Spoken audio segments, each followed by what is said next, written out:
Hello and welcome to episode 50 of Webflail. God, that is satisfying to say.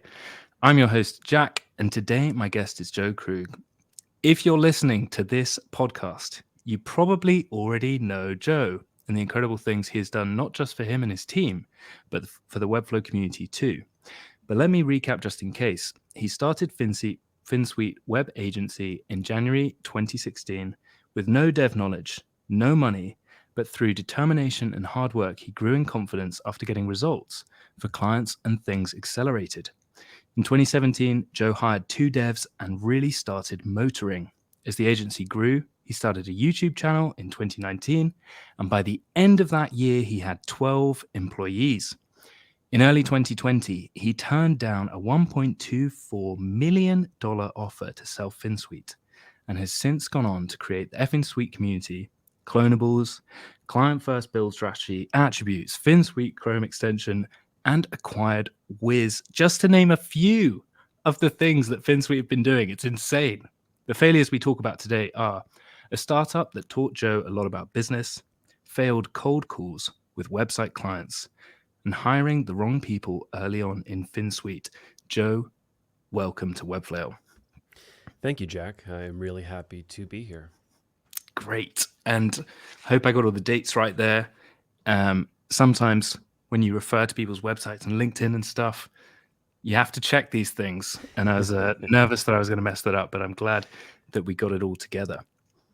So this is maybe a difficult question to start with, but I think it's an important one. What is your relationship with failure?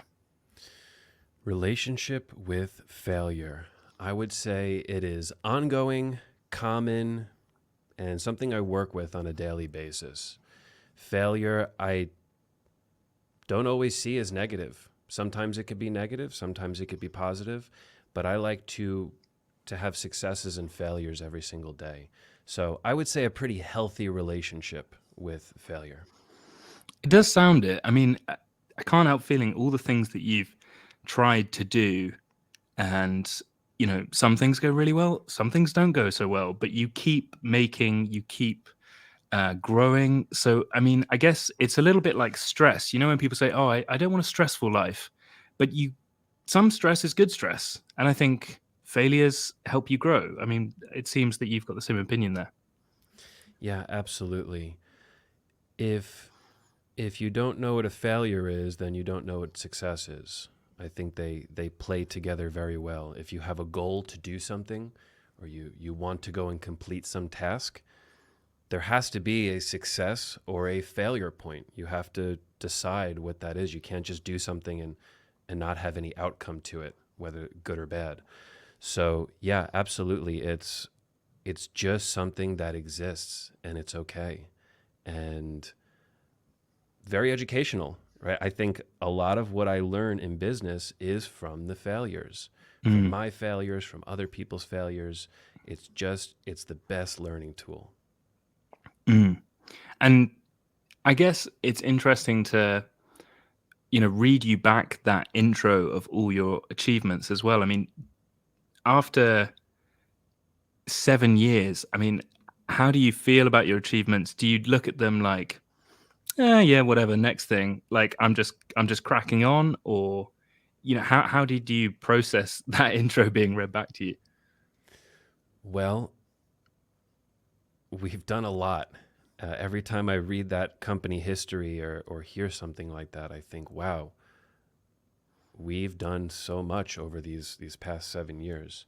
And I like I like to have the success of launching a project and then look back on that project a few years later and think, wow, for our current standards, that's a failure. So at the time, it wasn't a failure. This was a great project. This was an excellent launch, something really valuable to the community. But we've grown so much that this is no longer up to our standards. And I look at this as a failure. Let's archive it. Let's get it out of here. Let's make a new version of this. So, yeah, we've done a lot. And I'm always looking for the next thing, but in a good way, in a way of let's improve. Let's get to that next step, that next level, because what we've done in the past was great, but it no longer applies to who we are today. God, that's such an interesting point of view. So it's kind of like your comfort zone grows, and as a result, you want to kind of push that comfort zone every single time as you grow, your team grows, you get more and more experienced. And I guess how you look back on past successes, you're like, yeah, that was good, but we can do better now. Yeah. And Yeah. do you think that's been a key part of Finsweet growing and your team's mentality? Because I guess that's the other thing. Your mentality obviously kind of shapes the whole ethos of your company, right? Yes, exactly. We're we're always trying to get better. We're always growing. That's a mentality, a culture aspect of Finsweet. And that's why we release new versions of things. We're always trying to make updates and say, hey, we have a better version of client first. We have a better version of attributes coming. We have a better version of this. We're always trying to get better. And this is really valuable when you have a team that is relatively novice to start. A lot of people join Finsweet as a novice, lower level, kind of new employee, a lot of people. And the goal is that person is going to get better and better and better and better. And then in a few years, you say, wow, this person is amazing. They're excellent. They're a pro. And that all comes from that mentality of improvement. So yeah, it's right inside the culture. And it comes from this idea of we can always do better. And I know that maybe I'm digging a bit too deep into personal stuff here, so do tell me if I am. But I read this really interesting article that you wrote called Eight Childhood Business Lessons from Your Dad. And this mentality that you're talking about, I mean, you talk about it like, oh, this is just me, this is how I am. But I wondered, was that cultivated early on in childhood, or kind of how did you come to have the mindset that you have? That's a great question. Well, I have to give some credit to my mom here. She is always saying it's going to be okay. It's going to be okay. Like this may have gone wrong, this may not be what you expected, but it will be okay. So that kind of mentality is really important when you're talking about failure, because you have to think that everything's going to be okay after the failure. If you fail and you are so worried and stressed about that failure, it may be hard to do better the next time. It may be hard to really understand why you failed. So everything is going to be okay. This is super important in this idea of a relationship with failure. And that is, and then back to that article. Yeah, my dad really taught me a lot of important personal lessons that I try to relate to business. So this is not, I don't really see business failure as a business thing. I see failure in everyday life. And when it's in everyday life, you as a person have to be ready to address it, not just in a business sense. So I don't even know if I answered your question there, but I was just kind of going off on some of those lessons I learned earlier on. No, I mean it makes a lot of sense that how you look at trying new things basically dictates whether you even start doing that new thing. Anyway, it's like the fundamental first step to even taking action to actually, being taking steps forward to put something out there into the world that didn't exist before. And if you go in with the mentality like, this might go wrong, but I accept that it's gonna be okay, then you can't lose, really. I mean, Yeah. you're taking positive steps and things will be okay. Like there's no good or bad. It's just like we're moving forward in the direction that we want to move at that time with the knowledge that you currently have. So I think that's just a really fundamental, powerful lesson there that obviously has put you in good stead. You've just kind of ridden through wave after wave of new thing, new thing, new thing. actually we're going to go back to the thing that now in hindsight isn't quite right. We're going to improve it. It just sounds such a positive thing, because I think some people get so caught up in, oh well, this might not work because of X. It's like, who cares? We just need to just make moves, and it will be okay. Yeah. And we're talking a lot about the products and the tools and things that actually launched and released and that we can look back on and say we can improve this. But there's another aspect of projects that never get finished. That's a huge thing, and we don't talk about this a lot. We don't release an announcement saying that we ended up not launching something we were working on, but it happens all the time. So for every product or tool or piece of content that we launched at Finsweet, there's an equal number of failed projects that never made it, that got up to 50% or 95%. Like there's really some things that we worked on, we put resources in, and we never ended up launching it for whatever reason. So you see a lot of success, but in that success, along with that success, are the same amount of failures or more failures. Yes, the tip of the iceberg, when like below the surface, the things that maybe people don't talk about. Yeah. It really really resonates. One thing that I think, if anyone's listening to this interview so far and is like, I really want to know more about Finsweet and a lot of the stuff that Joe's talking about, go and check out the Finsweet blog. There is so much interesting stuff in there.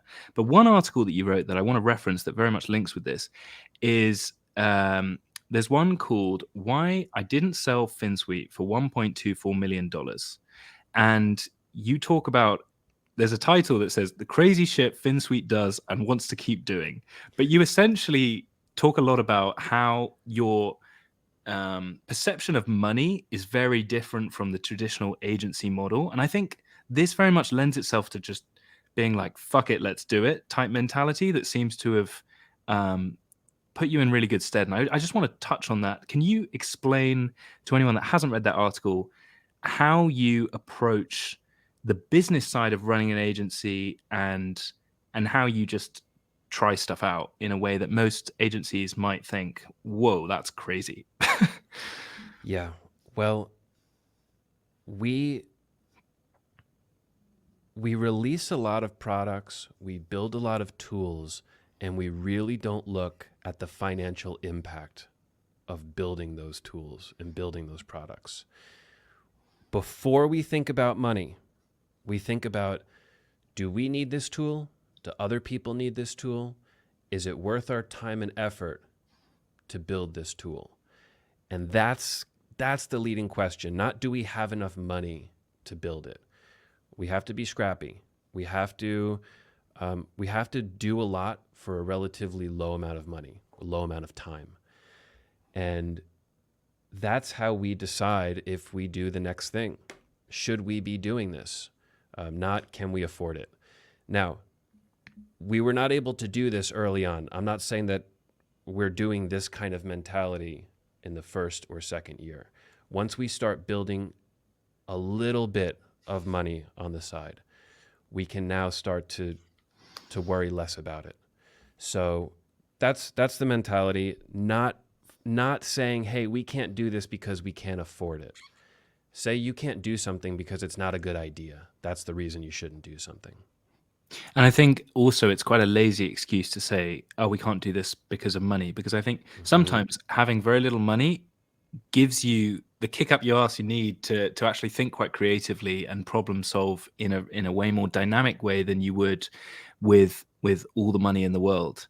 There's this story of the Wright brothers, who first people to fly a plane, and they were competing with all these science laboratories around the world who had like the most incredible equipment and stuff and all the money that they could. But these brothers just tried to fly and fly and fly and like broke legs and they did it in the end. And I think it's a really interesting story that I think illustrates your point, where it's like, having some limitations on money is really helpful. But the crux of what you're saying really is that money isn't the priority to decide whether you do the thing or not. It's actually the quality of the idea and the potential that idea has to impact people. Absolutely. Exactly. And being a bootstrap business, we absolutely have to be creative when it comes to using our money. Uh, Companies that take a round of investment, they will act differently than a company that is going month to month hoping that they can pay everybody. So, yeah, I think it completely changes the mentality of business when you have to really be creative with how you spend your money. Definitely. And for anyone that is wondering why Joe didn't sell Finsweet for that amount of money, essentially you were doing great work. People really valued the service that you were doing for your clients, but you wanted to do a lot of the stuff that we've talked about, products, community, and all of that stuff that you might not have been able to do, even if you were going to be the CEO of the company that you sold. Potentially, I imagine it might be like, oh no, that's out of scope, or that's, and you were just Yeah, like, no, this is what I want to do. Is that fair? exactly. Exactly. It's it's all about what's on the balance sheet to a company buying another company. In most cases. So, what's on the balance sheet, how much money you made, how much money you spent over the past few years, and that's how we get the valuation. And continuing, if you're doing a marketing activity, there should be some relation to the revenue that comes in from it. If you're doing community, how do we measure that? Why are we hiring 5 people to do something that's generating 0 direct revenue? These are all really difficult questions for somebody watching from a distance, from the parent company owner. So I didn't like that. I didn't see that for Finsweet. I really felt that we had a chance with this product and community initiative, and it was completely ignored. So yeah, I wanted to explore it. And look at you now. Um, Good decision. Good Yeah, decision. definitely. And speaking of, I'd like to touch on that. I mean, so Finsweet has 502 YouTube videos, 18K subs. It's got the Finsweet Pro community. We've got Wized and all these other products.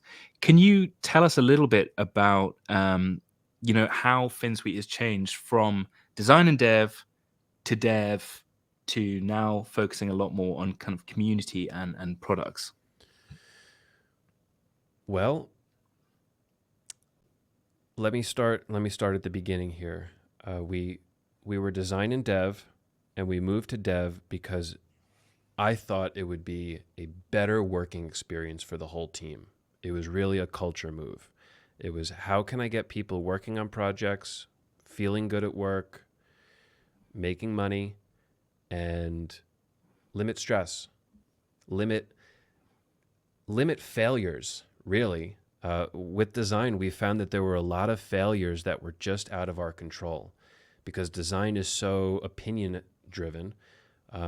We could have failed in a project even if we thought we did such a good job and we did exactly what the client asked us to do, but at the end they didn't like it, so it was a failure. So we can limit those failures, and we thought that going dev only would do that, and that's a really good decision. Really, within the first month or two, it was very clear that that was the right move for us.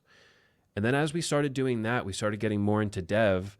We started thinking more about this product side. We're getting better at dev naturally because we're spending less of our resources on design. We're spending Mm. more of our resources on development. And that goes hand in hand with writing complex scripts for clients, with creating little snippets that we need to help us in client projects.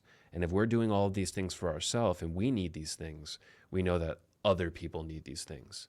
We have a lot of clients coming in, they're all asking for this same set of requirements. So let's go and build that. And then let's go and release that and use it as a marketing tool. And that's really how it started as a marketing tool.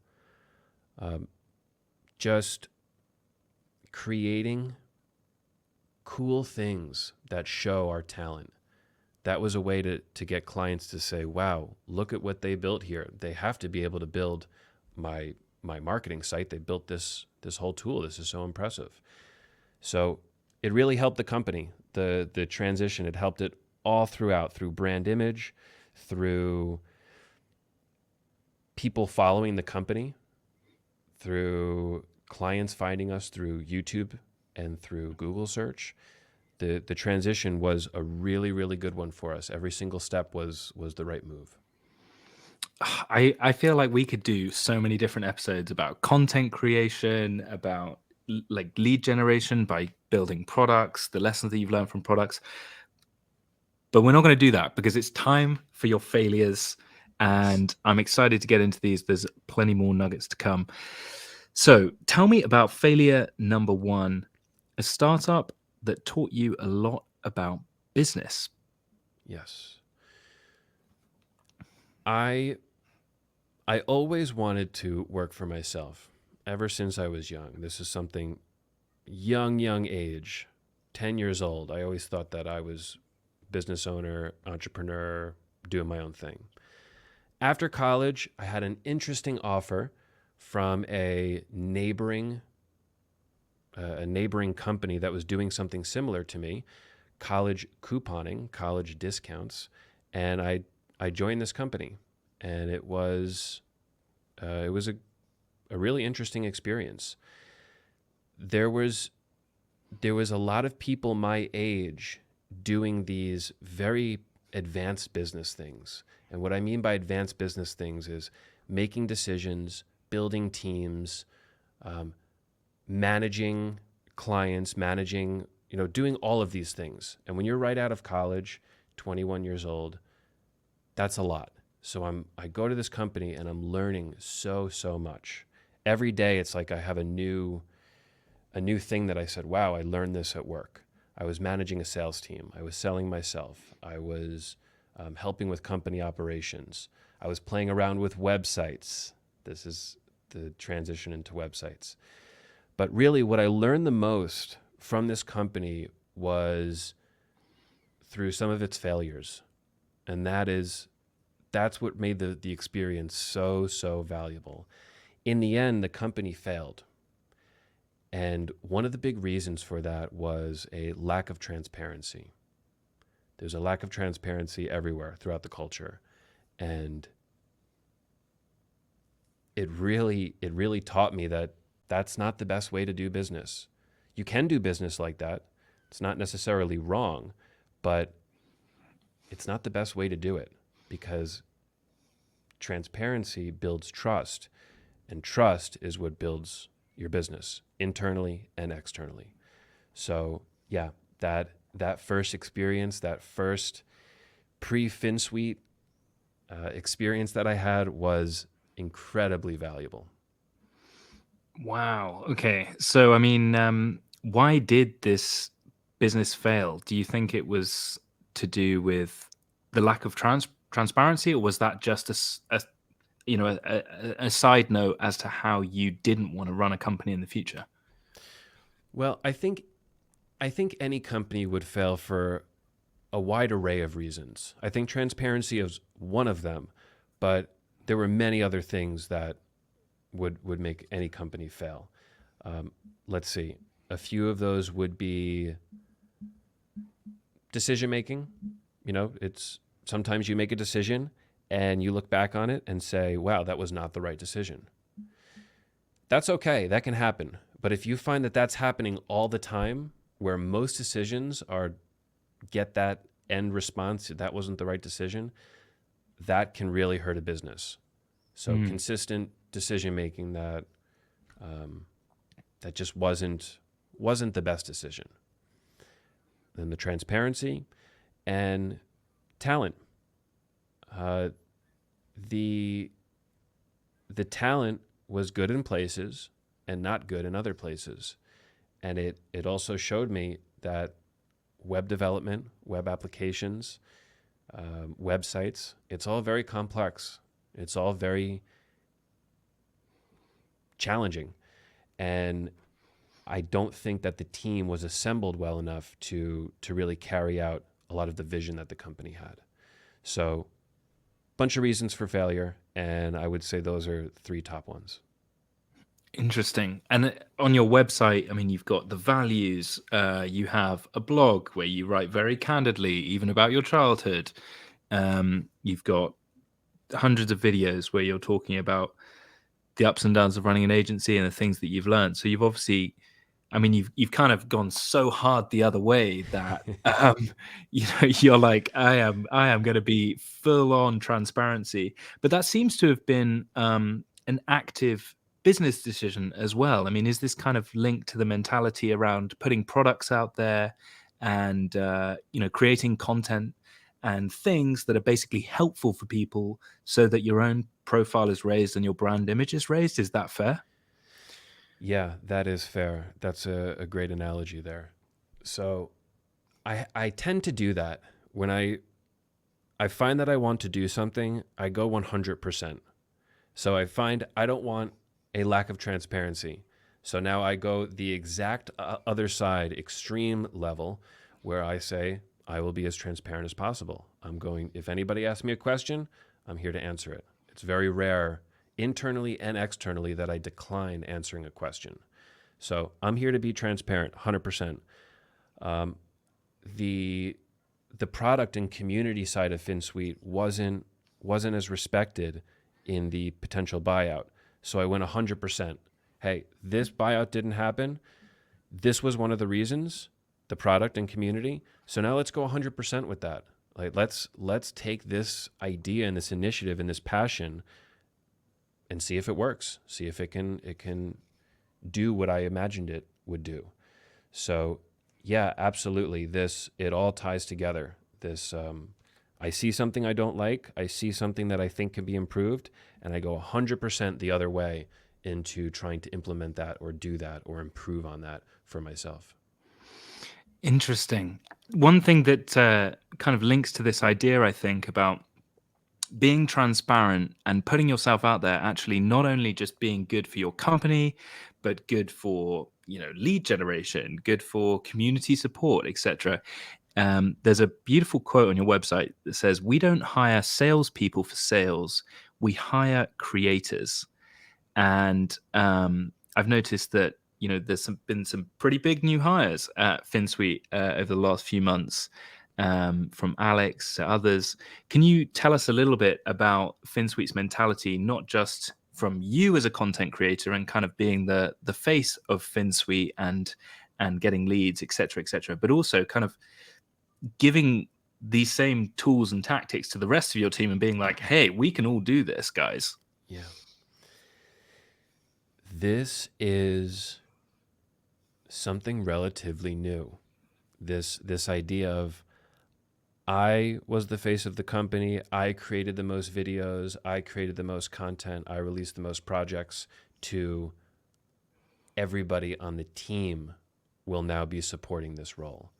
I was supporting it because I had to support it. I was one of the only people on the team that was able to do it and available to do it and wanting to do it, even for that matter. And now, after these people on the team have grown professionally, like I said earlier, where you start novice and then you grow into something great, once people get to that great level, we can create a culture where they're interested in creating content, where they're interested in creating the products, where they're interested in interacting with the community. And that's exactly what we try to do. And we have been doing, I think, really well for the past 6 months. We have our Finsweet Plus community where we do live sessions 3 times a week. And I don't do any of them.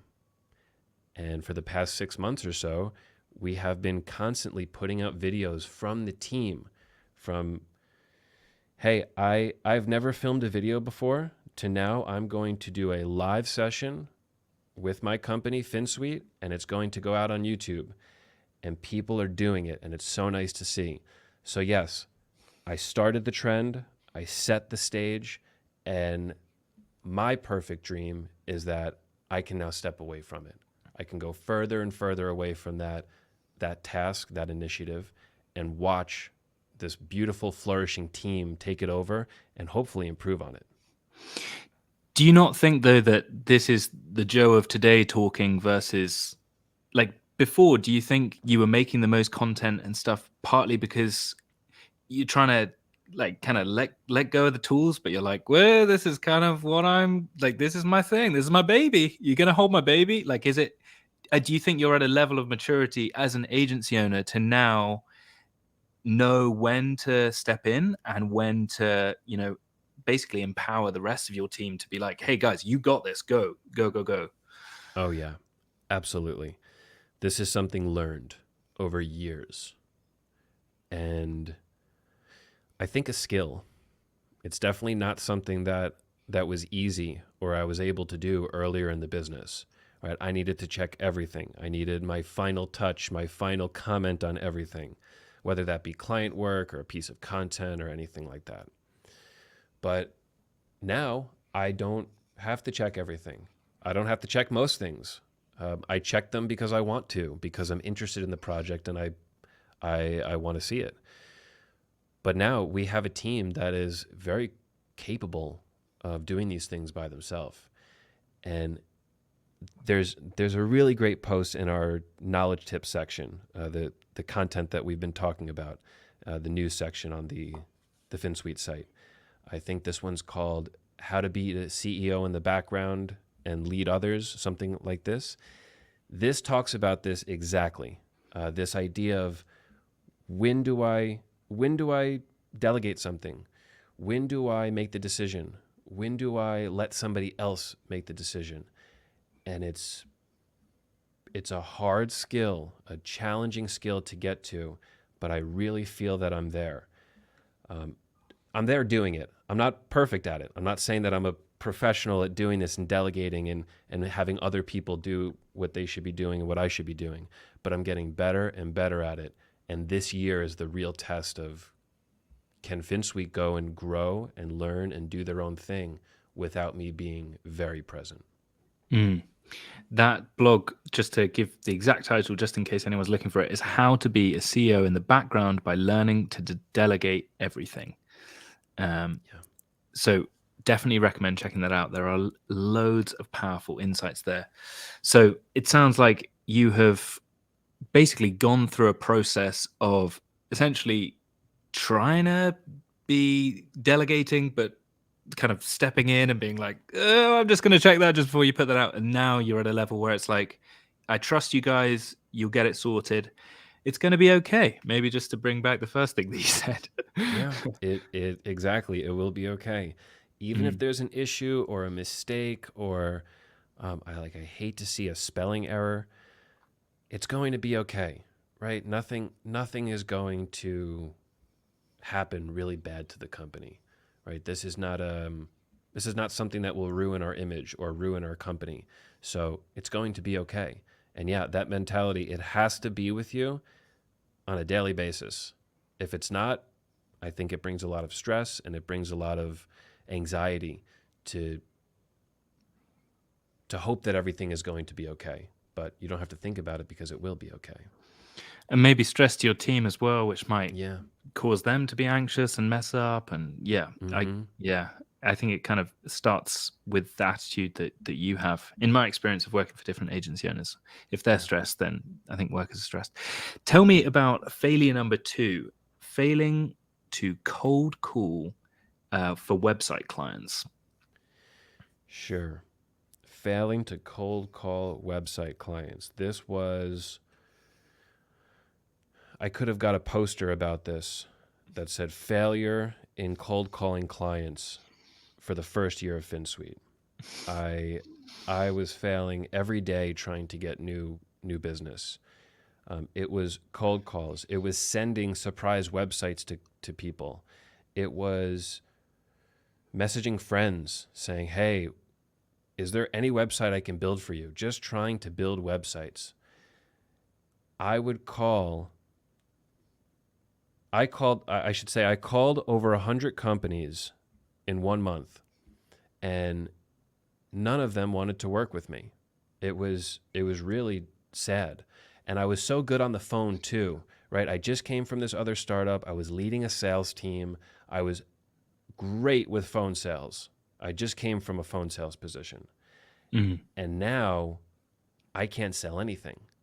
So that was a huge failure where I said, I know what I need now. I need to learn more. I either don't know enough about this or I don't have enough experience for people to trust me and to say, yeah, you can build my website. So that was the kick that I needed to say, you have to learn. You have to understand more about this. And that's what really pushed and started my obsession with learning Webflow. Just understanding that in order to sell, I need more work and I need to know more knowledge. And that I'll never forget those cold calls. Just I thought I'd get at least one, right? I kept going because I said, let me get at least one from this series of failures, and it never happened. So it's going to be okay. It's all right. And it really helped me become a pro in Webflow. That was the upside of it. So just for anyone that's listening, being like, Joe thought the best way to get clients was cold calls. I mean, even as someone that was a salesman, I mean, like that was kind of your job to really struggle to get sales in that way. I mean, is that because trying to get website leads through cold calling is just, in your opinion, maybe not the best way of doing it? Or was that because of your lack of knowledge, do you think? I think a little bit of both. It's a great question. Yeah, I think a little bit of both. Um, if I were to call a company today with Finsweet's portfolio and with what I know, I think I could get a company to say yes to a website on a cold call. I really feel that I could do that. But back then, I really didn't know much. I had only played around with websites at the time. I didn't have any real experience, and I didn't know how to talk about it. It doesn't matter how good you are at sales. If you don't know what you're selling, if you don't know how to talk about it, it makes that sale incredibly more difficult. So it's a combination of just not being there yet, not really understanding what I need to do. And also, very few people want to be called up and say, hey, come and spend $500 or $1,000 or whatever the amount is. Nobody likes to be called with a big ask, with a big company change. So a combination of both.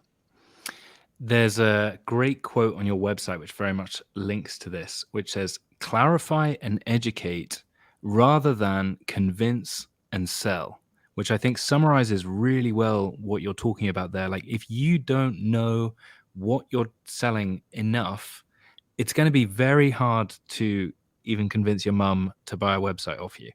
Yeah, If you can't answer their questions, if you can't confidently tell them whatever, how many CMS items there are in, like all of that stuff, like the basic building blocks of just providing the right information so that they can make an educated decision as to whether you're the right choice for them or not, is going to dictate whether people will go for you or not, I assume.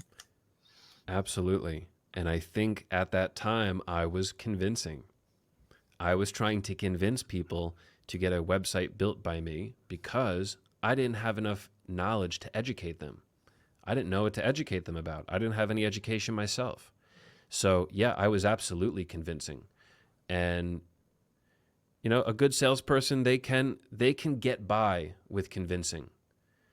But that's just not the way to sell. It's not the best way to sell. It's not the satisfying way to sell. So, no, absolutely wrong strategy from every aspect, like every aspect of that early time doing outbound sales, whether it be the cold calls, the friend messages, the making surprise websites for companies, just wasn't right. It wasn't the right step for me. I needed to do that after I knew the industry, knew the product.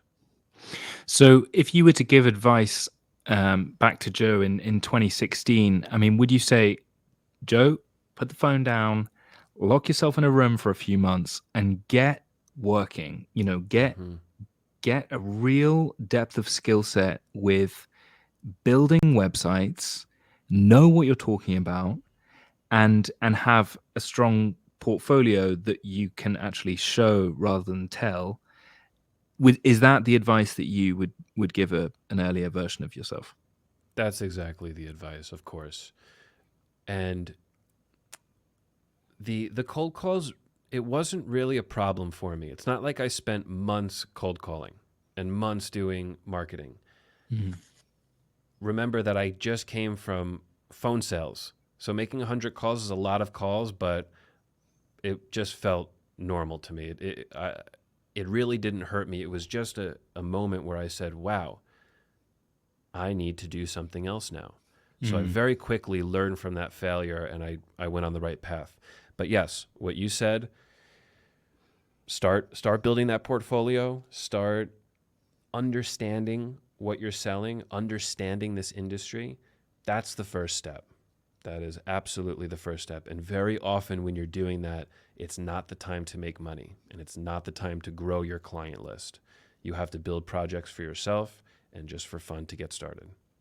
Yeah, I think that's really strong advice. It's seriously stressful trying to get paid jobs when you're starting as well. So I think I'm not sure if Joe you'd resonate with this, but if at the start you need to get money, then get a part-time job or something that Yeah. provides you the money so that it takes the pressure off you being desperate trying to get clients, because I've tried to do both at the same time while I'm learning Webflow and then trying to get clients, and people can smell desperation. Like it's whether you're reaching out, cold emailing, whether you're phoning your best mate, whether you're it doesn't matter. They can sense that you are not confident and you Yeah. need that work rather than, think you're the best person to help them with whatever the problem is that they're trying to solve, right? And do you resonate with that advice? Absolutely. Yes. Sometimes it's really easy to tell when somebody is not experienced. It's you can tell in that lack of confidence. I absolutely agree with that. And looking back, I was probably doing that. I mean, I had to have been. So yeah, it's not as fun that way either, in my opinion. If you're not selling something that you know and that you love, sales becomes very difficult very soon.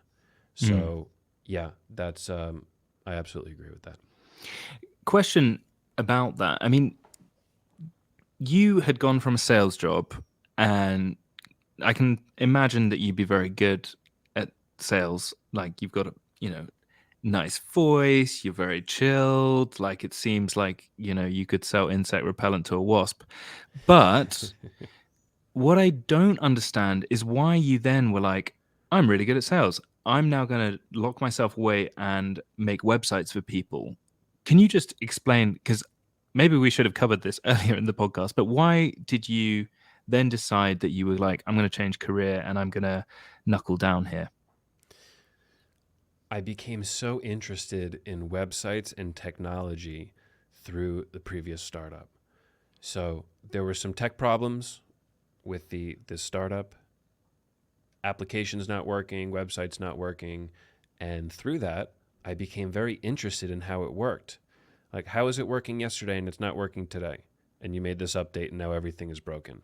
How does it work like that? Um, can I learn enough about websites where I can help the company with websites? This kind of curiosity about web and tech was just so strong for me. And starting with web started it was supposed to be a side thing. I was looking for something in more of the sales path. But as I started this web side thing, I thought, wait, this is really cool. I really like this. It's fun. It's interesting. I feel smart when I work, which is cool. And I never felt that with sales. I never feel smart when I'm with sales because it's just too natural for me. I'm not learning anything where I think, wow, this is a whole new skill for me. But with web, every few days I was learning something completely new. So it was very exciting. And that was really what brought me there. Why I said, I want something new and I want something exciting. And this web thing was there for me. Mm. And I guess having that sales background as well, obviously lent itself really well once you did have the knowledge and you did have a few projects under your belt to then be the kind of front face of the studio while you hired devs to grow the agency. Absolutely. After we got going, after there were some projects in the portfolio, it was a growing portfolio. I became really good at sales. because now I know how to talk about your problems. I know how to fix your problems. I know all the challenges that you're facing already. I've helped other companies overcome those challenges, and I'm ready to talk about it. I'm ready to show you live that that challenge you have will no longer be a challenge after you're done working with me. And with that kind of knowledge, that kind of confidence, that kind of passion towards it, sales became very easy. I was highly, highly effective with bringing new business into Finsweet with our portfolio and my knowledge of Webflow. Mm. And just that confidence from that comes from not just like braggadocio, like you have results, like it's black and Yeah, white. And I think yeah. that's something else that's quite important to highlight. Um, Tell me about failure number 3, hiring the wrong people early on in your Finsweet journey. This is something, hiring the wrong people is, it's a consistent point of failure for many companies, including Finsweet. It was early on in the company, in the middle of the company, even present day of the company. We don't always get it right. And with every person that doesn't work out, we learn something new. We learn something new about our culture. We learn something new about the type of people we want working with us. And it helps us select better in the future. So we're getting better and better and better at it. But early on in Finsweet, I didn't really know what to look for. I was pulling designers out of Dribbble that had what I call fake portfolios, where they take a template, they change a color, they change the logo on it, and then they call it their work. And when I was first hiring designers, these Dribbble fake artists were all over. And I hired several of them, and it was total failure, embarrassment to clients. I always fixed the issue, but there were a lot of people that were brought on that really hurt client projects, really hurt the reputation that I was trying to build. And with every person that didn't work out, I thought, okay, now I know. Dribbble is no longer a way that I'm finding people. Or on Dribbble, I'm not going to look for these things. Anybody with these things, I see a trend. They're not going to work out. So really understanding with every person that doesn't work out who the next hire should be, and I think more importantly, what the culture is. So that early part of Finsweet, I really understood we need this type of person at Finsweet, and it happened through many, many failed hires. And it also sounds like as you got to know yourself more, like you know the culture that you're trying to create, the more you try and create the culture to a certain extent. And I guess as you grow and develop and you take on a project that you really don't like, and you're like, okay, I don't want the skill set that can do this type of project anymore because I don't want to attract that type of client anymore, etc. So Mm-hmm. I guess it's kind of like this never ending trial and error process of like the right person may change depending on the where you are in your agency journey, I'd imagine as well. Absolutely. And also by role. So I think that I'm really good at hiring Webflow developers. I know Webflow developers so well. I can look at a few read-only links. I can talk to you. I can figure out how you'll interact with clients, and I can make really good Webflow development hires because I know this person really well. I've been this person. I know how Mm. to ask questions to this person. But then we look at something like a software developer, an engineer. I don't know that person as well. I'm not very good at hiring for JavaScript developers or software. That's not something that I can do very well. Still, right? I've made some good hires there, but there have been more failed hires than successful hires on the technical side. So it's constantly changing in the business, and it's constantly changing based on the role.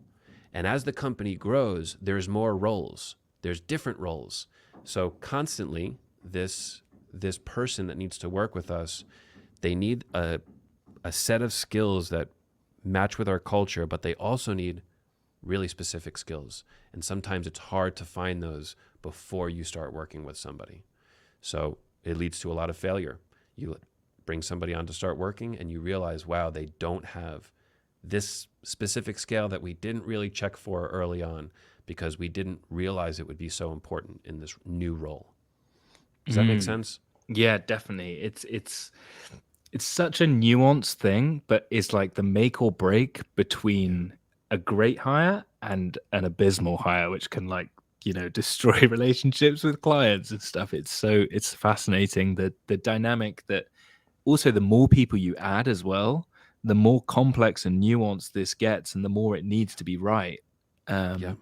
Which I think is another huge complexity, which may be a lot of Webflow agencies, by virtue of Webflow not being around for very long, a lot of Webflow agencies are very young. A lot of agency owners that I've met are very young. I mean, like Yeah. I'm 27. I know agency owners that are 20, 21. I Yeah. mean, they've barely got rid of their acne and they're trying to make hires. What advice would you give to them if you were to kind of break down if there was one key hiring lesson that you've learned, or one question that you think you need to ask them? What kind of key bit of advice would you give those young agency owners looking to hire? Well, I'll answer this specifically for young hires, people that are just starting out, people that are new at this. And I would say, hire somebody that's like you.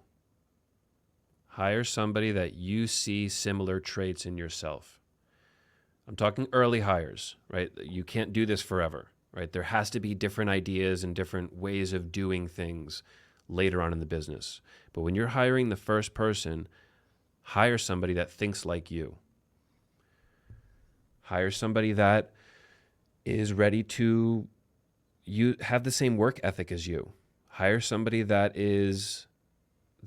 shares your way of communication, or how kind or polite you are, how fast you are, how motivated you are.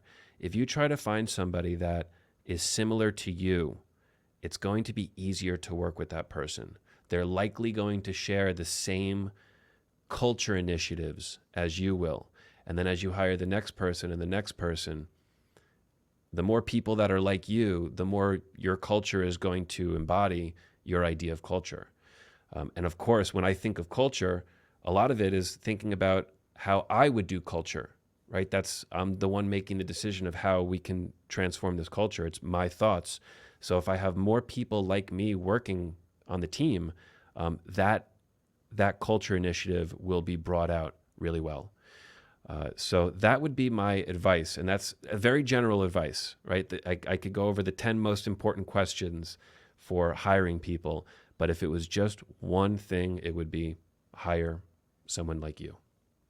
That's fascinating. So what you're saying is that you're looking at the human that you're hiring for their personality traits far more than their I don't know, a different skill set or something like that. You're just saying, look, you need to have alignment when you're starting, or it's going to go off the rails really fast. Yeah, exactly. And if you Mm. just hire for talent and that person is not like you and they're very different from you, as you start growing the company, the culture goes in all different directions. And maybe those are not good directions. They could be good directions, but they may not be. Talented people could be bad people. And what I mean by bad people is they don't fit into your idea of culture in this context. So, yeah, it's really important for that mutual relationship. You have to enjoy the people you're working with, and it's just science. You enjoy hanging out with people that are like you. You don't enjoy hanging out with people that are so dramatically different that you can't communicate with them, or you can't joke with them, or you can't be working at the same time and enjoy it. So, yeah, that's a good one, and we definitely did that early on. bringing on these people that had the same work ethic as me, that had the same motivation for growth. And looking back on it, of course, the people that worked out were more like that, and the people that didn't work out were less like that. So, yeah, that's my answer there. It's a really interesting insight though that you're essentially saying you're developing a culture before having the quality of work. Like you said at the start of this interview, you're kind of nurturing people who may not have the talent, or they have the intent to be the level of talented that they are now, but when they started they were actually maybe just people who just loved Finsweet and were just going to back, whatever project that you were working on or product that you were thinking about, or brought their own ideas to the table with the same enthusiasm that you had. And then the talent kind of became clear, or the skill set got raised as they worked there for longer. But the core thing that you're looking at for the hire is the culture fit and making sure that you actually want to hang out with them. It's so basic, but it's Yeah, really important advice. absolutely. And the strategy works really well when you're ready to nurture people into that professional position. It's one of my favorite parts about Finsweet is seeing the internal growth in the company. It's really amazing to see what people have done in such a short period of time, what they've learned in such a short period of time. We've had people on our team. There's somebody that was 1 week away from being homeless, and they started working at Finsweet. There was somebody that was working at a gas station. That was their full-time job. They were a cashier at a gas station. They started working at Finsweet. There were people that started with 0 client work, and they started working. Our CTO was building marketing sites before he came to us, and he learned how to be a CTO. Amazing. So if you get the right people culture-wise, and you think they are going to grow into something special, it's the best way to grow a culture, because people, I'll say growth is part of our culture, and it's exciting. People grow and they feel good about themselves. They feel good about work, and then they feel good about Finsweet, and they feel good about being part of this team. And this is so important for a company as a whole, for people to really feel good about work. And that comes down to culture. It comes down to those personality traits, not by skill. So we get people that are ready to learn, ready to work, and dedicate their work life to growing, to being better. And that's the strategy, and it's working really well. And that is my favorite part about Finsweet. It's seeing that internal growth. It's amazing. Effing growth. Look at that. Yeah. Yeah. It's awesome to hear. If you're an aspiring agency owner, listen up. Culture isn't just a word that should get bandied around. It is a vital part of your agency success. Your client happiness stems from your colleagues' happiness. Joe, are you ready for the final question? I am. What is your next failure going to be? Nice. Okay. Next failure. The next failure,